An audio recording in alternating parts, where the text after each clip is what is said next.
O problema da educación é que non é exactamente un campo con moitas mudanzas. Seguramente esta é unha das constantes que a escola actual asemella moito ás escolas de hai 15, 20, 30 anos que non evolucionaron tanto, non? De feito, este é un dos problemas que ten relaxado, por exemplo, co título deste congreso, no? Coa práctica educativa.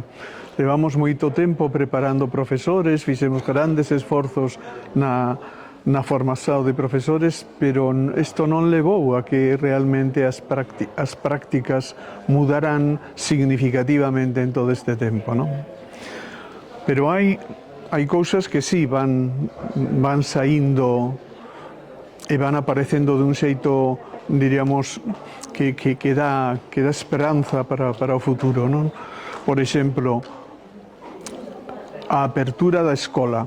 A escola tuvo durante moito tempo esa percepción de que todo o que se facía na escola podía ficar fechado na propia escola, e agora a escola está traballando moito máis con portas abertas, incluindo o territorio no que existe a escola, e tomando o territorio como un novo contido escolar, non só os libros, non só as coisas máis teóricas ou máis abstractas que se poden estudar na escola, non? E para min o grande cambio que tivo a escola, posiblemente a partir dos anos 80 para cá, é o tema da autonomía. O tema da autonomía. O tema da autonomía significou que escolas que estaban funcionando como si foran sucursais bancarias, quero dicir que non tiñan identidade propia,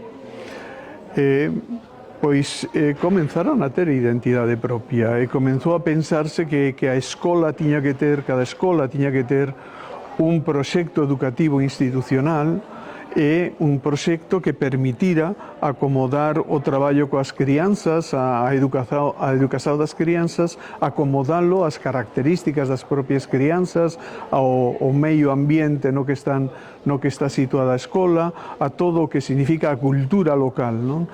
É dicer, de un enfoque moito máis xeral e moito máis seguramente administrativo, a un enfoque máis curricular, máis centrado no entorno e na riqueza do entorno dende todo punto de vista, non?